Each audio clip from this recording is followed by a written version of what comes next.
What is going on, everyone? My name's Boit, and I'm back with some more Age of Mythology, the Titans action, spawning in the blue color, playing as Ra. His name is Count on Count. His opponent today in the red color, playing as Odin. His name is Nullus. Round of 16. We're almost finished. There's 2 more games left in the round of 16 for this tournament. We've got this matchup, and we have another matchup. Shelty versus Scardy, I believe. And then we move on to the round of 8. Very exciting once we get to the round of 8 because everyone gets a lifeline, which kind of means they get to go a little bit more ham in their games, a little bit less risk averse, and they can go for some more kind of crazy strategies and ideas. And also the fact of the matter is we do have a sort of random god-esque tournament, random matchup tournament. So players might be finding themselves getting dealt a bad hand, so to speak. Even if the matchups are relatively equal, they might find themselves having a god they don't really like to play or not very good at playing. So they get an extra chance in the tournament to not have to deal with that. We did find a relic already over here as we move into this matchup. Hardest Folly, not the most important of relics there. For anyone really, extra line of sight on the scouts basically, but we'll see. I don't think I've ever seen this relic picked up and used. I mean, as Odin, I guess the Ulfsark, not a bad unit to get an extra 2 line of sight on, but it's such a bad relic. It's so silly. All right, so what are we watching here? We've got ourselves Odin versus Ra. Now, I know a lot of you guys out there, there's a big tendency to really want to hate on Egyptian players. They've had a lot of success through Age of Mythology's kind of life cycle. I'm here to tell you that success has not been seen in a considerable amount of time. Chemo is probably the only one, maybe Chemo and Joe are like the only ones who are having success with Egyptian at a top level in recent memory. And even then, they haven't really been winning that many tournaments. So it's interesting to see, and we are going to be watching this matchup here, Ra versus Odin. Why is potentially Ra versus Odin closer, though, than, say, like an Isis versus Odin or a Set versus Odin? It's because Ra doesn't have access to Anubis, which tends to be a really difficult to deal with god path, minor god, for the Norse civilization.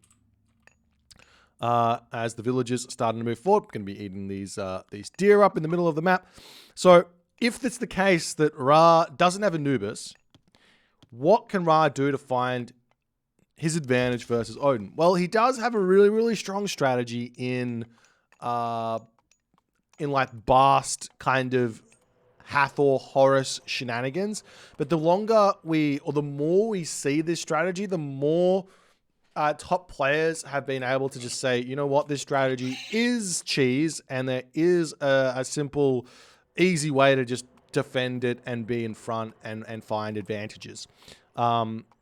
So that strategy is kind of going out the window. So what else can you do if not Bast shenanigans? There's still Bast classical fights, which I think are a much better, safer, stronger approach. Like Sphinx Axemen are really good because the Axemen deal with the Axemen deal with the Herser, and the Sphinx deal with everything else. So that can be a great way to go for Ra. And then what do you do as Odin? I don't know. Have to ask the Norse players what their options are going to be there.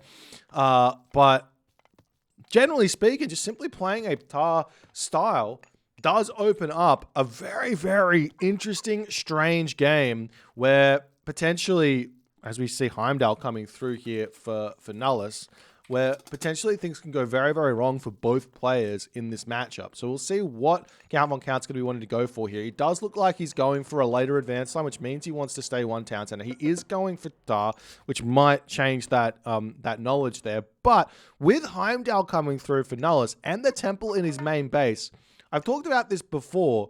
There's 2 things that are good about Heimdall. One is the Heimdall factor. And what do I mean by that? Heimdall scares your opponent because it means that their gold mine no longer has a tower on it, because they can just undermine said tower and attack that gold mine without any threat of the natural defenses there. So Heimdall is a naturally scary god to have to deal with. On top of that, Heimdall is also a really, really good late game god because of Safeguard. Safeguard is much, much more valuable than Freya's technologies of Thundering Hooves, having the Valkyrie. All that stuff in the late game is kind of useless. Forest Fire, all that stuff is useless. But the late game getting access to the Safeguard is huge. Count on Count is actually going for this town center after all with a very, very late advance time, which, I mean, this is actually quite standard in team games, but in a boomy 1v1, this is actually a really, really good way to play. So he's going to get this town center up. No real problems there. He's going to be able to get himself super fast Shadoof. I imagine he's probably already got him some upgrades here. So he's got pickaxe. He needs to get a little bit more wood in for plow. He probably doesn't even need to, if Nullus is going for a town center, he doesn't actually need to go for a fast farm. He can move over here and eat this hunt if he really wants to, or go for a third town center as well, though. Nullus is in the middle of the map there with an iron here. So lots of options here for Count, with kind of Nullus dictating the first move here in a way by grabbing that town center and not going aggressive. And Count's kind of not reacted. He's kind of reacted slightly here. He's walled in his base with some houses and a wall segment over here. It's still open on this side, but it's a little bit more safe than you might think. And Count's here. I haven't actually seen an armory just yet, so we must have forgotten that at this moment. Hopefully he remembers that one. Generally, you want to put just one villager on the armory, and it builds in about, 90 seconds? Yeah, 91 seconds there, so a minute and a half gets that armory up, and you're all good. As we see the farms coming through here for Count Von Count, he wants to get that rain down, so he is going for it. Does he get himself plow? He's now getting himself plow, and it looks like he's forgotten husbandry, which is a big, big technology to be missing here. As the rain does come down, obviously Count is going for a fast heroic of some variety, but Nullus can literally do whatever he wants here. And I think the best play on a hunt map like this is to try and get the heroic age in relatively quickly here for Nullus. Now, you could go for a 2-town center fast heroic here through Njord and cause a lot of chaos for a raw 2-town center player on a map like this with this much hunt, like right here next to this town center. These villagers over here being able to eat all of this hunt, no problems. There's this hunt over here. You could take these villagers off of this wood line and come over onto this hunt as well. But he is going for that 3rd town center, which might mean he needs to potentially think about getting some classical units out before going to the heroic age, which might be a little bit of a challenge, as we are seeing some walls starting to come through now for Nullus. And Count here should be hitting around about an 8:30 to, 8:45 advance time as his gold comes in. And there we go. 8:30 would be a good time for him to advance here, as he does click up here through Hathor. No problems there. Decent advance time, decent upgrades. He will be able to get himself that husbandry once he has the wood, and hopefully he remembers to get that one. It is a very, very strong technology. People don't realize that, a lot of newer players don't realize, because nothing tells you this, but husbandry has not a gather rate increase. It has a walking time decrease, which ends up equaling around about 7 to 8% of a gather rate increase on your farms. So it's a big, big assistance for the overall food income while you're farming. It's very, very important to pick that one up. As more walls coming through here for Nullus now. Safeguard is coming through. This is brutal. Safeguard gives so much HP onto these walls, and it just ends up being such a nightmare to deal with. Look at this wall go from 600 HP, I think it goes up to like 1200 and something. 1260, so 660 HP on those walls. The towers over here go up to 1155, considering they would be normally, what is that, 550 HP normally? That's a big, big tower right there that's tough to take out. But the rock is in, going to be searching for some villagers over here. And Nullus at this point, he doesn't really have any defense for that because he's not in the heroic age. He's moving up onto this gold mine over here, still putting walls down. He's got one longhouse out. Count on Count.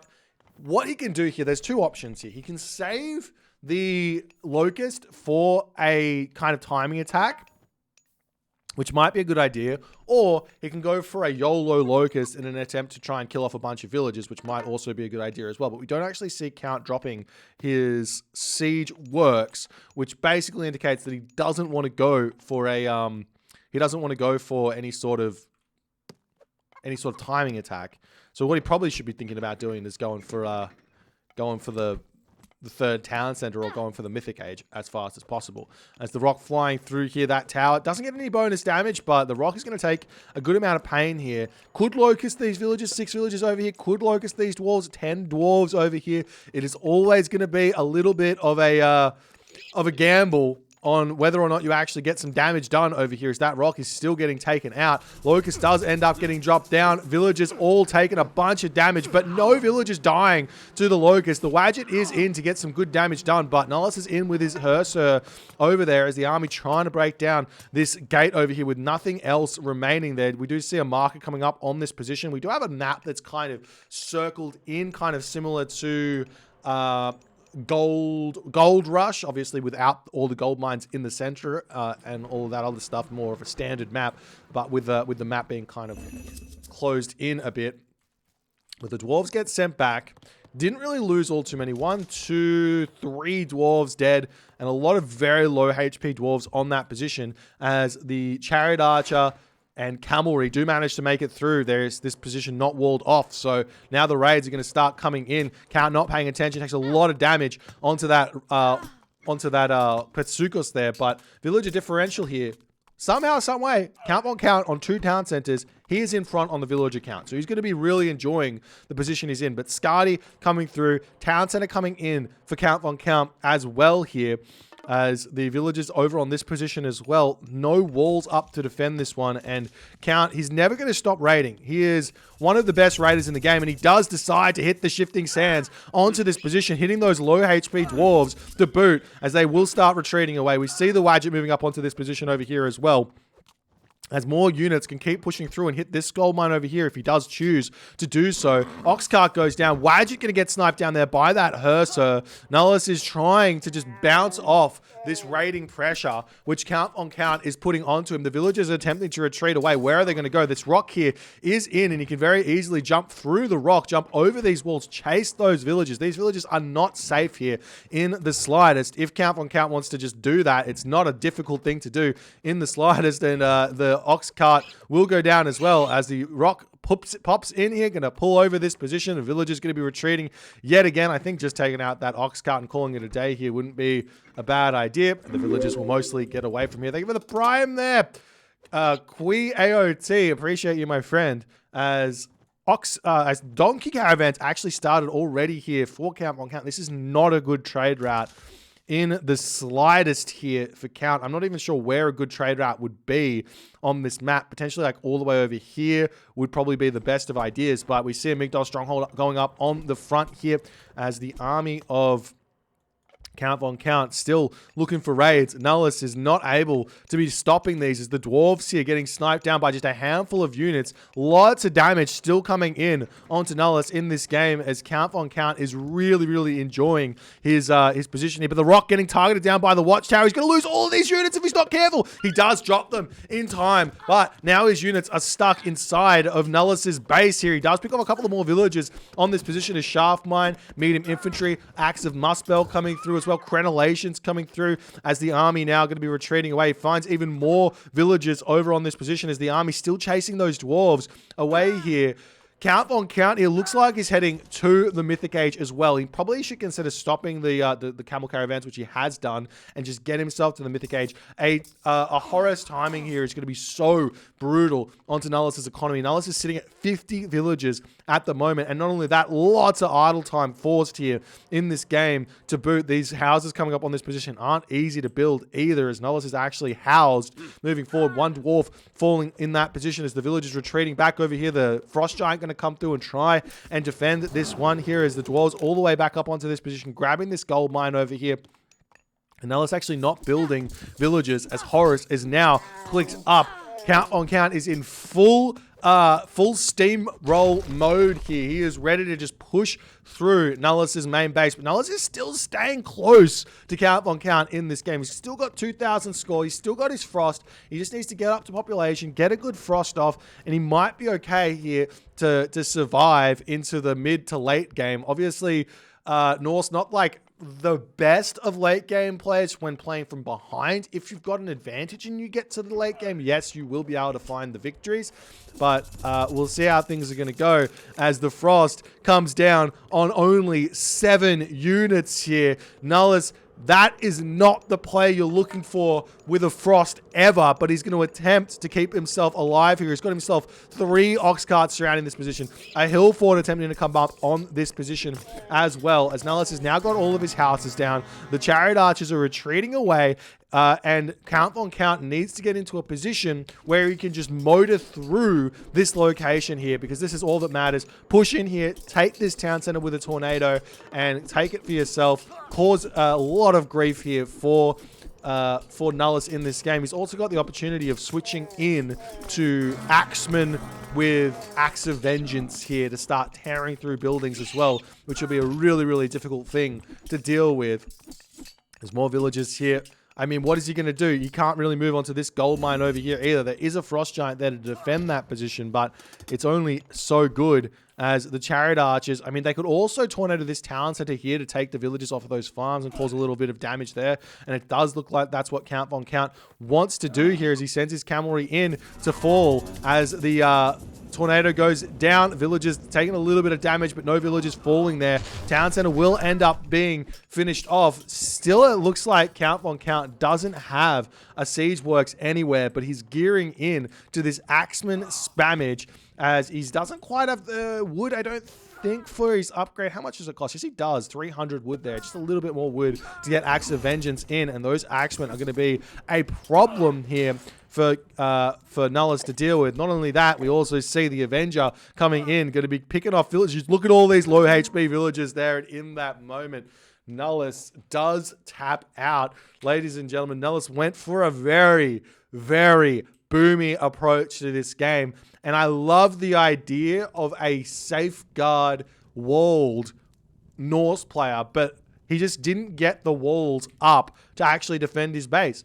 There was an opening here, and the opening means once the units are in, they're just going to cause problems, and that's exactly what we saw here from Count Von Count, using the speed of Ra, the extra bonus damage that comes in on those cavalry and those chariot archers to get in and just cause so much chaos inside of the base of Nullus. And Nullus just could not do anything here after the pain started coming his way.